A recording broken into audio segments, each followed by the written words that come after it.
आणि आता बातम्या पाहूयात सविस्तर। राज्यामध्ये मान्सून पाऊस काळ हा तळ कोकणात दाखल झालाय, तरीही मोसमी वाऱ्यांमध्ये फारसा जोर तुर्तास दिसत नाही आणि त्यामुळे राज्यातल्या मोसमी पावसाची पुढची वाटचाल अतिशय संथ गतीनं होणार असं दिसतंय। बिपरजॉय चक्रीवादळ धडकून त्याची तीव्रता महाराष्ट्रात आता कमी झाली आहे, मुंबईतही त्याची तीव्रता कमी झाली आहे। पण ही तीव्रता कमी झाल्यानंतर मुंबई आणि पुण्यात मोसमी वारे दाखल होतील। 17 जूनच्या नंतर पावसाचा जोर वाढेल असा आता नवा अंदाज हवामान विभागानं वर्तवलाय। मराठवाडा आणि विदर्भाला पावसासाठी मात्र आणखीन काही दिवसांची प्रतीक्षा करावी लागणार आहे। अरबी समुद्रातील बिपरजॉय चक्रीवादळाचा परिणाम म्हणून मुंबई आणि कोकण किनारपट्टी तसंच गोव्यात ताशी 50 ते 60 किलोमीटर वेगानं वारे वाहतील असा अंदाज हवामान विभागानं व्यक्त केला आहे।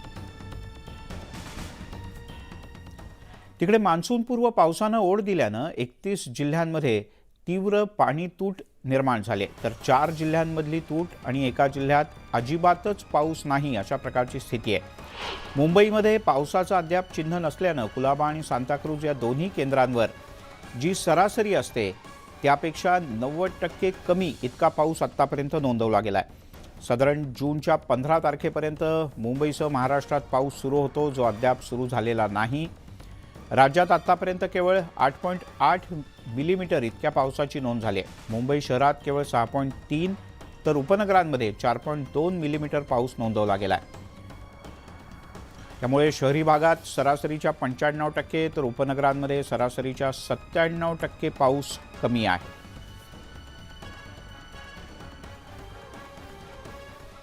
आता एक थोडीशी चिंताजनक बातमी नाशिकमधून आहे। नाशिक जिल्ह्याच्या ग्रामीण भागांना तीव्र पाणी टंचाईचा सामना करावा लागतोय। हंडाभर पाण्यासाठी मैलोनमैल पायपीट करायची वेळ इथल्या नागरिकांवर आली आहे। नाशिक जिल्ह्यामध्ये अवघा 24% इतका अत्यल्प पाणीसाठा शिल्लक आहे। त्यातच नाशिक शहराला पाणी पुरवठा करणाऱ्या गंगापूर धरणात आणि गंगापूर धरणाच्या समूहात एकत्रितपणे फक्त 25% पाणी शिल्लक आहे। इगतपुरी तालुक्यातील त्रिंगलवाडी आणि निशानवाडी या ठिकाणी पाड्यावरच्या नागरिकांना तर धरणाच्या बाजूला असलेल्या डबक्यातून पाणी आणावं लागतंय। नाशिक विभागात 226 गावं आणि वाड्यांना 96 टँकरच्या माध्यमातून अद्यापही पाणी पुरवठा सुरू आहे। पावसानं ओढ दिली तर आगामी काळात पाणी टंचाईची स्थिती आणखीन तीव्र होऊ शकते।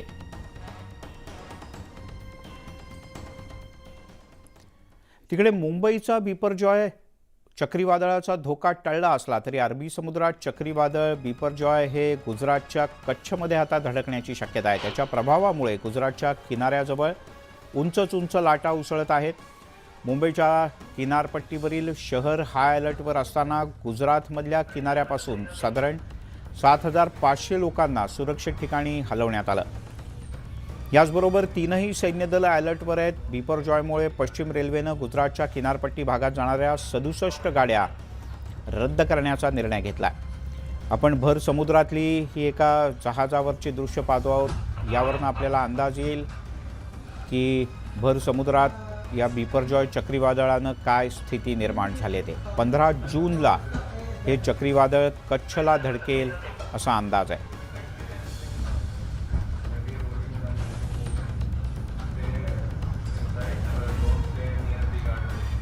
तिकडे चक्रीवादळाचा परिणाम कोकण किनारपट्टीवर दिसून येत असून मान्सून सुद्धा सक्रिय झालाय। एकीकडे धोधो पाऊस कोसळतोय तर दुसरीकडे समुद्राला उधाण आलंय। समुद्राच्या अजस्त्र लाटा किनारपट्टीवर येऊन धडकतायत, त्यामुळे काही ठिकाणी मानवी वस्तीला धोका आहे। आजही उधाणाचा दिवस आहे, त्यामुळे समुद्रात 2 ते 3 मीटर उंचीच्या लाटा उसळणार आहेत आणि तेवढ्याच उंचीच्या लाटा या थेट किनारपट्टीपर्यंत येऊन धडकतील। आपण ही रत्नागिरीच्या दापोलीच्या समुद्र किनाऱ्यावरची दृश्य पाहतो आहोत।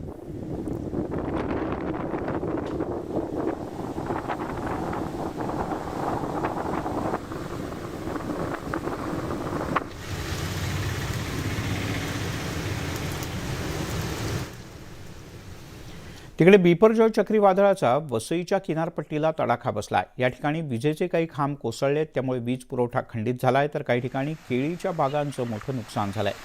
हवामान खात्यानं दिलेल्या अंदाजानुसार कोकण, पालघर आणि मुंबई इथल्या समुद्र किनाऱ्यांवर हाय अलर्ट अद्यापही जारी आहे. समुद्र किनाऱ्यावरून वाहणाऱ्या जोरदार वाऱ्यांमुळे किनाऱ्यावरच्या सुरूच्या बागांचं आजूबाजूच्या अन्यही काही बागायतींचं नुकसान झाल्याचं पाहायला मिळत आहे.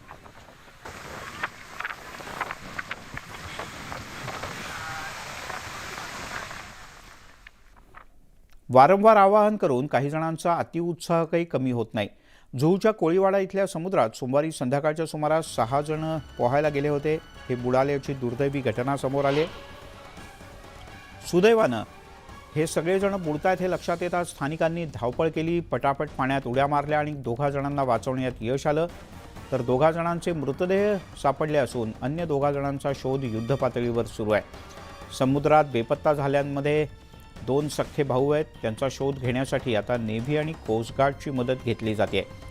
काल संध्याकाळी 5:30च्या सुमारास साधारण 5 ते 15 वर्ष वयोगटातील 6 जण समुद्रात पोहण्यासाठी गेले होते.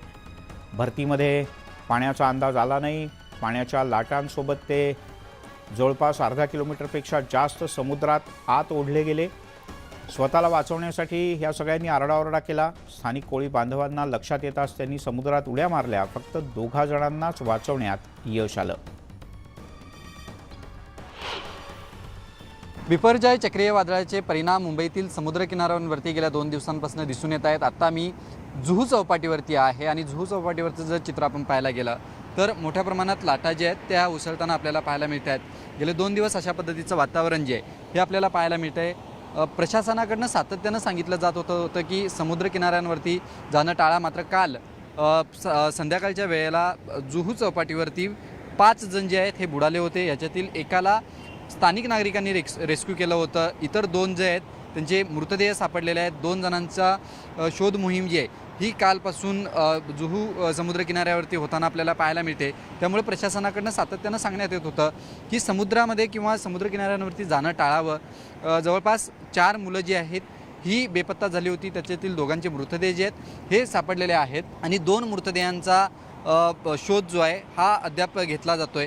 जुहू चौपाटीचं चित्र जर पाहायला गेलं तर संपूर्ण किनारपट्टी जी आहे ही खाली करण्यात आलेली आहे. लाईफगार्डसुद्धा जे आहेत ते या ठिकाणी तैनात करण्यात आलेले आहेत. नागरिकांना पुढे येण्यासुद्धा जो आहे हा मज्जाव घालण्यात आलेला आहे. त्यामुळे जुहू चौपाटीवरती काल झालेली ही घटना त्याच्यातील 2 अद्यापही शोध जो आहे हा सुरू आहे. मात्र असं असताना सुद्धा प्रशासनाकडनं सातत्यानं सांगितलं जाते की समुद्र किनाऱ्यांवरती जाणं टाळावं. नागरिकांनी कुठेतरी या आव्हानाला जे हे प्रतिसाद देणं गरजेचं आहे. एवढं जर्नलिस्ट गणेश धनगडसह विशाल पाटील, न्यूज 18 लोकमत, मुंबई. राज्यामध्ये तीव्र उन्हामुळे विजेची मागणी वाढली आहे. भुसावळ नजीक असलेल्या दीपनगर औष्णिक विद्युत केंद्रात दररोज जवळपास 28 दशलक्ष युनिट वीज निर्मिती होते. सद्यस्थितीला केंद्रामध्ये 11 दिवस पुरेल इतकाच कोळशाचा साठा शिल्लक आहे. दीपनगरमधल्या औष्णिक विद्युत केंद्रात वीज निर्मितीसाठी दररोज 5 ते 6 रॅक कोळसा लागतो. औष्णिक विद्युत केंद्रामध्ये सद्यस्थितीला 2,19,000 मेट्रिक टन इतका कोळसा शिल्लक आहे. तो साधारण 11 दिवस पुरेल. या केंद्रामध्ये दिवसाकाठी 5 ते 6 कोळशाचे रॅक येतात. एका रॅकमध्ये साधारण 3,600 ते 3,800 टन इतका कोळसा असतो. केंद्राची वीज निर्मिती क्षमता ही 1210 मेगावॅट इतकी आहे. दिवसाला 1,050 ते 1,100 मेगावॅट वीज निर्मिती इथे केली जाते.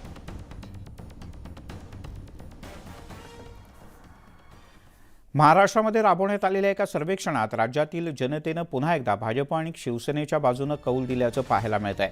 नुकत्याच झालेल्या या सर्वेक्षणात भाजपला 30.2% तर शिवसेनेला 16.2% जनतेनं कौल दिला आहे. महाराष्ट्रातील 46.4% जनतेनं भाजप आणि शिवसेना युतीला पुन्हा सत्तेत आणण्यासाठी पसंती दर्शवली आहे. तसंच मुख्यमंत्रीपदाच्या सर्वेक्षणानुसार एकनाथ शिंदे यांना 26%, देवेंद्र फडणवीस यांना 23% मतं लोकांनी दिलेत. शिंदे फडणवीस जोडीला एकूण 49%पेक्षा जास्त जनतेनं पसंती दिल्याचं सर्वेक्षणातून समोर आलंय.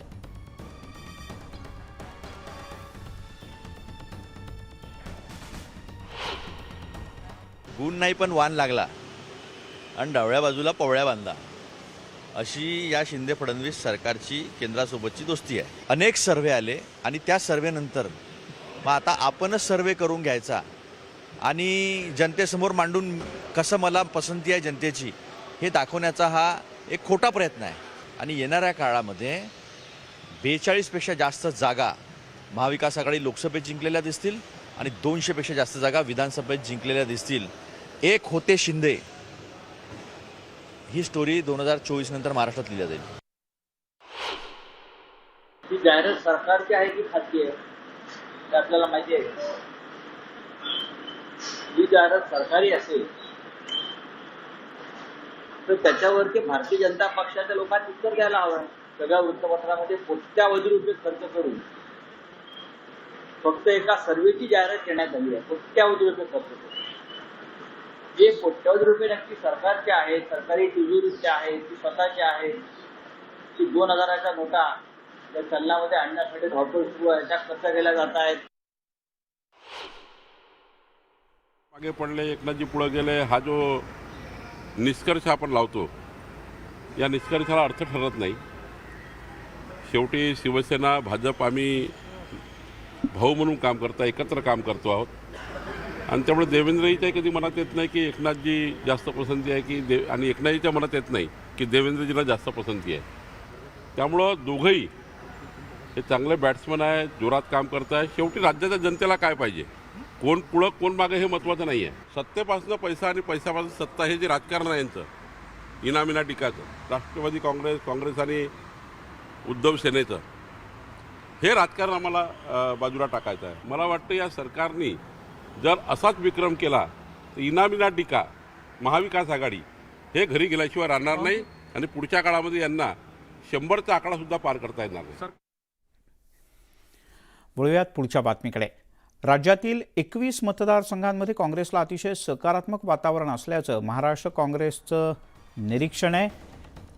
महाराष्ट्र काँग्रेसच्या वतीने एक सर्वेक्षण आढावा घेण्यात आला आणि त्यामध्ये महाराष्ट्रात काँग्रेसनं 48 लोकसभा मतदारसंघांचा आढावा घेतला. यानंतर आपला अहवाल पक्षश्रेष्ठींना लवकरच दिला जाईल असंही काँग्रेसच्या नेत्यांनी म्हटलं आहे.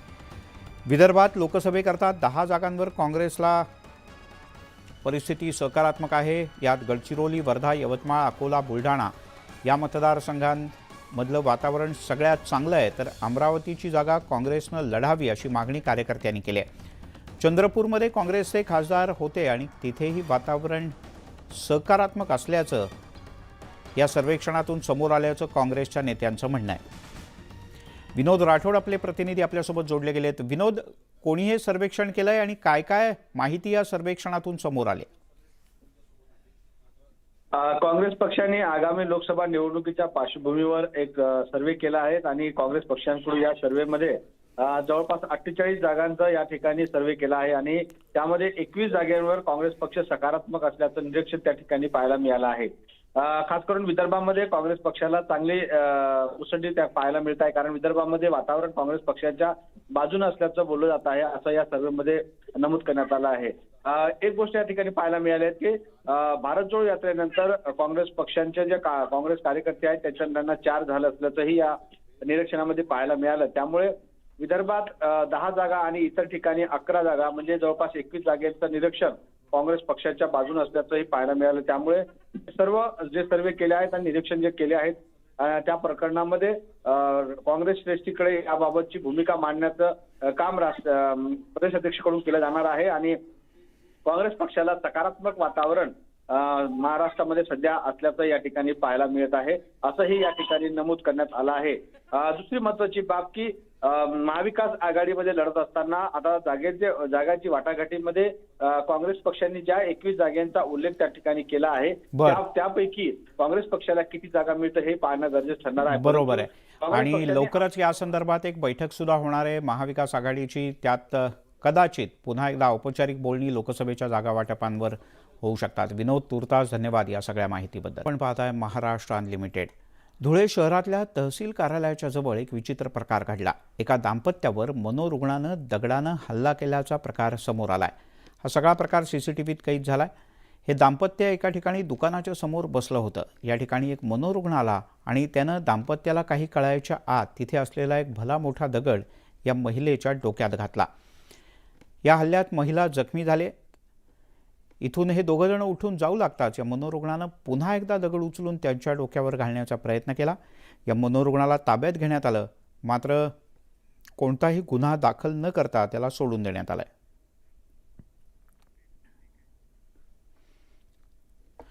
तिकडे पुष्पा चित्रपटातील पुष्पानं मैं झुकेगा नहीं असं म्हणत जो डायलॉग मारला तो सगळ्यांनाच माहिती आहे. पण या चित्रपटातून चंदन लाकडाची तस्करी करण्याची कल्पना गोंदियात पाहायला मिळाली. आपल्याला नवल वाटलं असेल, पण हे वास्तव आहे. गोंदियात असंच काहीसं घडलंय. गणेशनगर परिसरात रामनगर, गणेशनगर या एकमेकाला लागून असलेल्या भागात चंदनाच्या लाकडांची आणि झाडांची चोरीची घटना समोर आली. पांढऱ्या चंदनाची चोरी झाल्यानं नागरिकांनी शहर पोलीस स्थानकात तक्रार दाखल केली. विशेष म्हणजे चंदन चोरीचा हा सगळा प्रकार सीसीटीव्हीत कैद झाला. त्यामुळे पुष्पा गँगवर पोलिसांनी कठोर कारवाई करावी अशी मागणी होती आहे. चंदनाच्या लाकडाची तस्करी करण्याचं प्रमाण गेल्या काही काळात गोंदियात वाढलंय. गोंदियाच्या विविध भागात चंदनाच्या झाडांची कत्तल करून लाकूड चोरीच्या घटना वाढल्या आहेत. आणि आता बातम्या पाहणार आहोत सविस्तर. सुरुवात करूयात बिपरजॉय चक्रीवादळाचा परिणाम कोकणात आणि मुंबईत कसा जाणवतो या संदर्भातल्या बातम्यांनी. बिपरजॉय चक्रीवादळाचा परिणाम कोकणाच्या किनारपट्टीवर अद्यापही दिसून येतोय. एकीकडे धोधो पाऊस कोसळतोय तर दुसरीकडे समुद्राला उधाण आलंय. समुद्राच्या अजस्त्र लाटा किनारपट्टीवर येऊन धडकतायत. त्यामुळे मानवी वस्तीला काहीसा धोका निर्माण झालाय. आज समुद्राला उधाण आलेलं असल्यानं या उधाणामुळे 2 ते 3 मीटरपेक्षा अधिक उंचीच्या लाटा किनाऱ्यावर येऊन आदळत आहेत.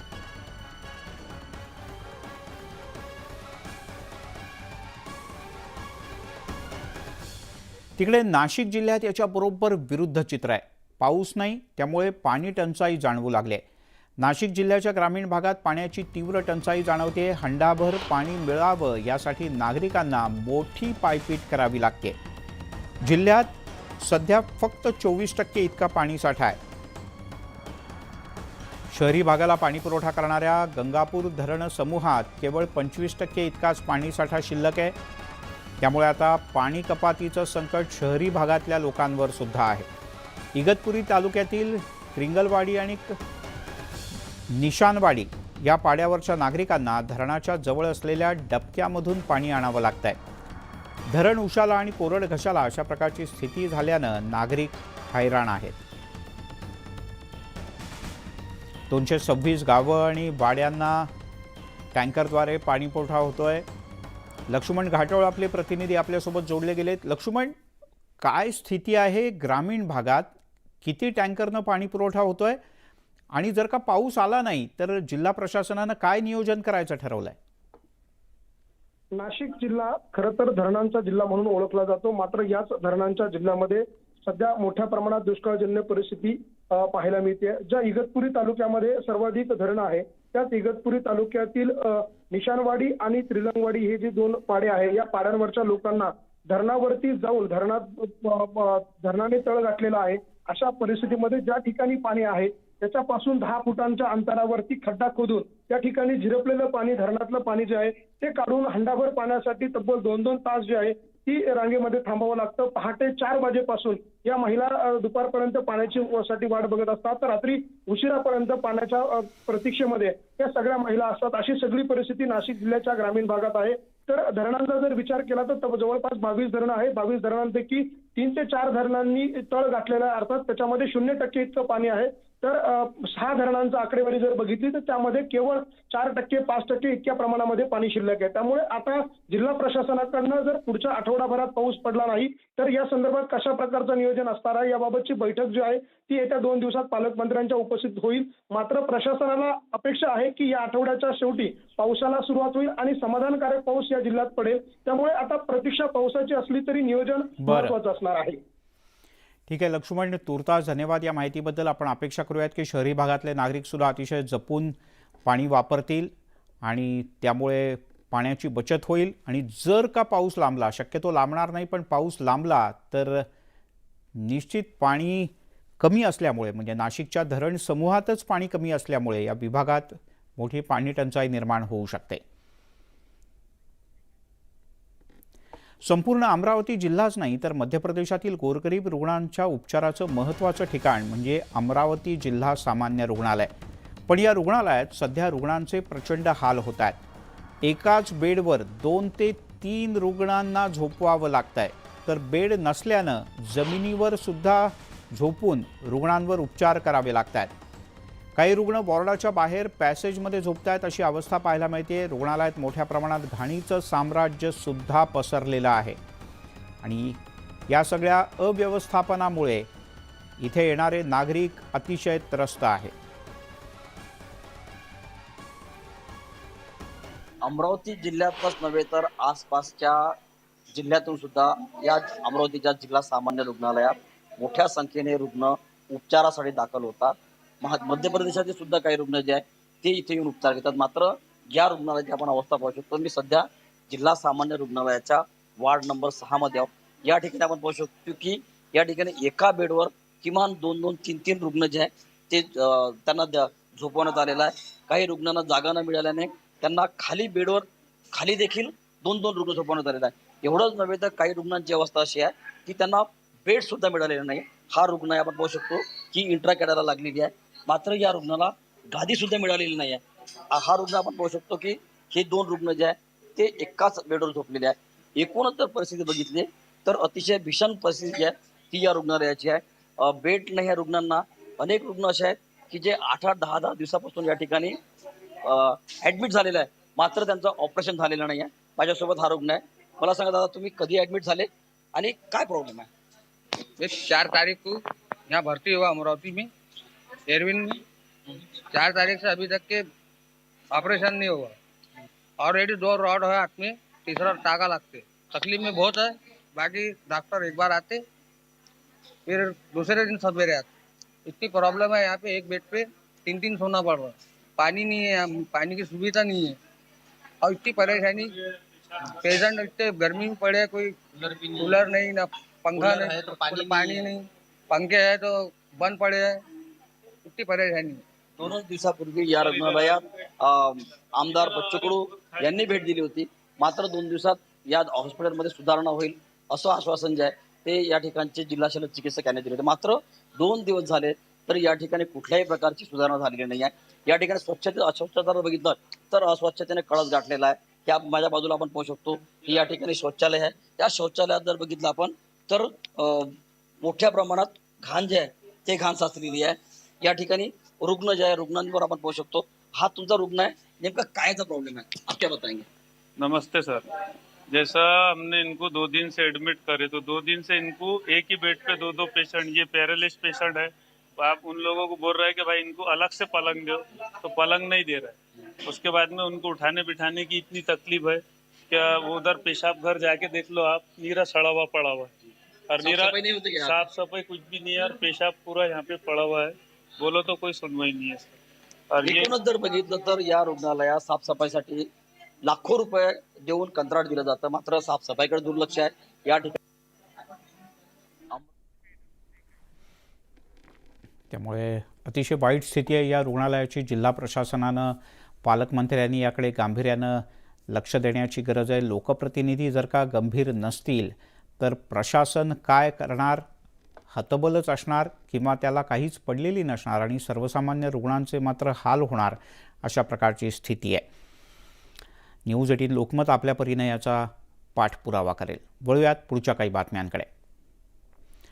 कधीकधी शासकीय रुग्णालयातल्या डॉक्टरांच्या हलगर्जीपणामुळे एखाद्या रुग्णाचा जीव जाऊ शकतो, हे सुद्धा आपण पाहिलं आहे. असाच काहीसा प्रकार गोंदिया जिल्ह्यातल्या देवरी तालुक्यातल्या शिरपूर बांध इथल्या महिलेसोबत घडला आहे.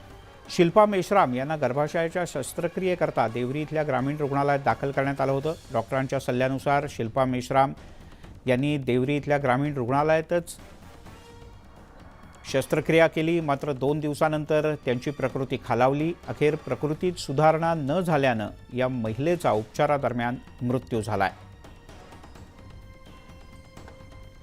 शिल्पा मेश्राम हे आमच्याच गावची रहिवासी असून शिरपूरची. तिला एक तिथे गर्भपिशवीचा ऑपरेशन करण्यात आला होता. तर ते स्वतः गजबी डॉक्टर न करता तिथले प्रशिक्षणासाठी आलेले मुली होते काही, त्यांनी ऑपरेशन केलं. तर ते ऑपरेशन चुकीचा झाला आणि आतडीला पकडून त्यांनी तो शिलाई केली आणि त्यांच्या ह्या गलतीच्यामुळे त्यांच्या आज इथे निधन झालं आहे. त्यांनी दुसऱ्या दिवशीच इथून डिस्चार्ज मिळाला, गावी नेला आणि दुसऱ्या दिवशी जिथे आणखी परत आणला तर डॉक्टरने सांगितले की तुम्ही इथून रेफर करून घ्या. त्यांनी रेफर केला, KTSला नेला. त्याच्यानंतर KTSवाल्यांनी ते ॲक्सेप्ट न करता त्यांनी प्रायव्हेट हॉस्पिटल सहयोगमध्ये पाठवून दिले आणि तिथे उपचार बरोबर नाही झाला. मग तिथून त्यांनी तिकडे पालघर जिल्हा परिषदेमध्ये सध्या प्रचंड मोठ्या प्रमाणात भ्रष्टाचार सुरू असून एकाच शाळेच्या दुरुस्तीची कामं तब्बल 18 वेळेला केल्याचं समोर आलंय. जिल्ह्यात सुरू असलेल्या शेकडो जलजीवन मिशनच्या कामांमध्ये सुद्धा भ्रष्टाचार झाल्याचा आरोप करत खासदार राजेंद्र गावित यांनी राज्यातल्या शिवसेना भाजपच्या युतीला घरचा आहेर दिलाय. पालघर जिल्हा परिषद इथे शिवसेना भाजपची जिल्हा निर्मितीपासूनच सत्ता आहे. सध्या या जिल्हा परिषदेत मोठा भ्रष्टाचार सुरू असल्याचं सांगत शिक्षकांच्या बदल्यांमध्ये सुद्धा पैशांची देवाणघेवाण होत असल्याचा आरोप गावित यांनी केलाय. गावित यांच्या या आरोपांमुळे उपस्थित सगळ्यांच्याच भुवया उंचावल्या असून भ्रष्टाचाराची तक्रार आपण वरिष्ठांकडे करणार असल्याचंही गावित यांनी नमूद केलंय.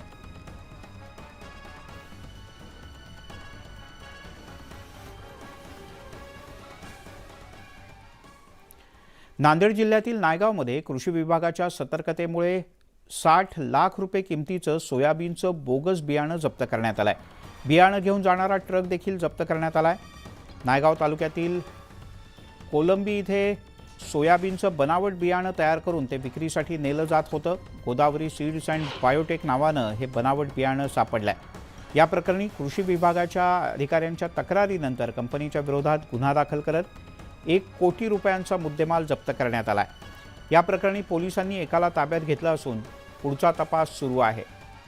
यापूर्वी सुद्धा आरोपींनी कुठे कुठे अशा प्रकारची बोगस बियाणं विकली याचा शोध सध्या युद्धपातळीवर सुरू करण्यात आलाय.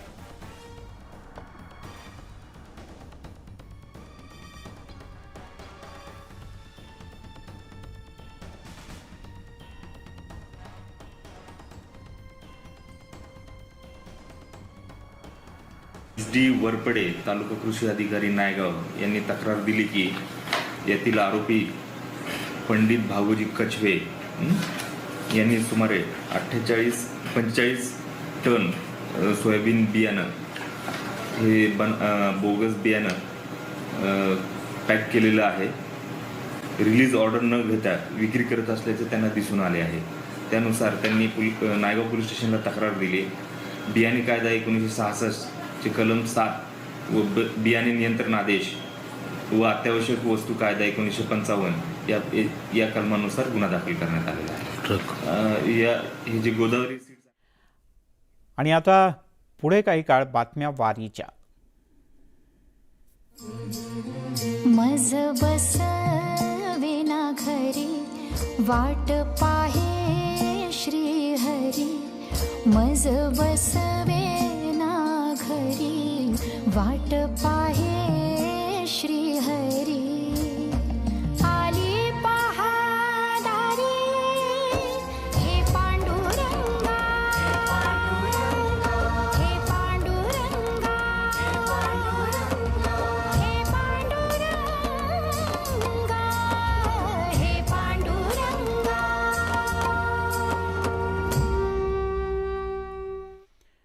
पांडुरंगाच्या भेटीला निघालेली वारी, पालख्या, दिंड्या हे सगळं दारी आलंय. पुणेकरांच्या दारी आलंय, कारण संतश्रेष्ठ तुकाराम महाराज आणि माऊलींच्या पालखीचा मुक्काम आज पुण्यात आहे.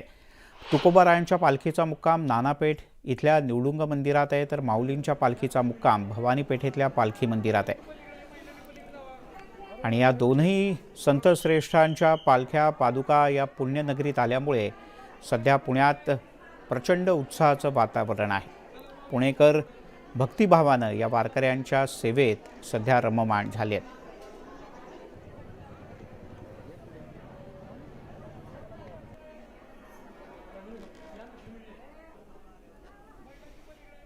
नामापणे आता लोपाला दिनकर बाप ज्ञानेश्वर समाधिस्थ, हीच खरं तर भावना आहे. माऊलींच्या पादुकांचं दर्शन घेत असताना पुण्यातल्या भवानी पेठेमध्ये पालखी मंदिरामध्ये आता माऊलींची पालखी जी आहे ती विसावलेली आहे आणि या पालखीच्या पादुकांचं दर्शन घेण्यासाठी मोठ्या संख्येनं म्हणजे लांबपर्यंत पुणेकरांची रांग जी ती जाऊन पोहोचलेली आहे. माऊली चला पुढे दर्शन घ्या, पटापट पुढे निघा, या हीच भावना किंवा हीच साथ घालत सगळ्या भाविकांचं दर्शन जे आहे ते करून दिलं जात आहे. ही भावना आहे खरं तर सगळ्या पुणेकरांची की माऊलीचं दर्शन होणं म्हणजे अर्थात या माध्यमातून आपला नमस्कार देखील पंढरपूरपर्यंत पोहोचतो आणि ही सगळी भावना व्यक्त करत त्याच भावनेने दर्शन घेण्याकरता म्हणून पुणेकर आवर्जून या ठिकाणी गर्दी करताना दिसतात. या ठिकाणी मी पुन्हा एकदा जरा पालखीतल्या पादुकांची एक्सक्लुसिव्ह दृश्य जे ते आपल्यापर्यंत पोहोचवतोय मी, त्याचं दर्शन आपण घेऊ शकता. न्यूज 18 लोकमतच्या माध्यमातून घरी बसल्या याची देही याची डोळा हे दर्शन आपलं होऊ शकतं. पुणे जर्नलिस्ट गणेश काळेसर, विशाल परदेशी, न्यूज 18 लोकमत, भवानीपेठ, पुणे. न्यूज 18 लोकमतवर आपण पाहताय भेटी लागे जीवा. पुण्यात शिवाजीनगर भागात संत तुकाराम महाराजांच्या पालखीच्या स्वागताची प्रशासनानं जय्यत तयारी केली आहे. शिवाजीनगर भागात तुकोबारायांच्या पालखीवर थेट हेलिकॉप्टरमधून पुष्पवृष्टी केली जाणार आहे. त्याचसोबत पुणे पालिकेनं वारकऱ्यांसह विदेशी नागरिकांसाठी सुद्धा खास स्वागत कक्ष उभारला आहे. पालकमंत्री चंद्रकांत पाटील यांनी या संदर्भात माहिती दिली.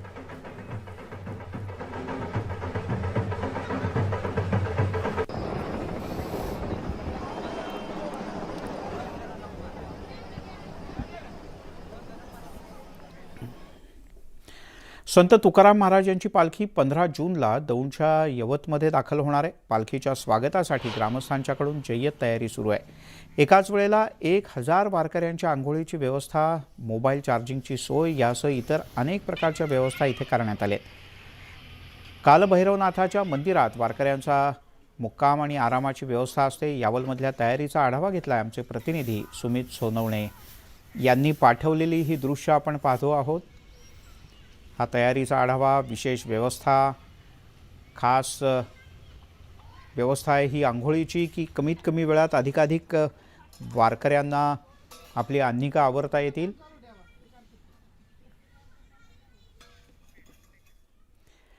वारीच्या मार्गावर सर्वार्थानं चैतन्यमय वातावरण होतं यात शंकाच नाही. बुलेटिनमध्ये घेऊयात एक छोटासा ब्रेक. सर्व प्रकारच्या ताज्या अपडेट्ससाठी news18lokmat.com या आमच्या वेबसाईटला लॉग ऑन करा. फेसबुक, ट्विटरवर आम्हाला फॉलो करा.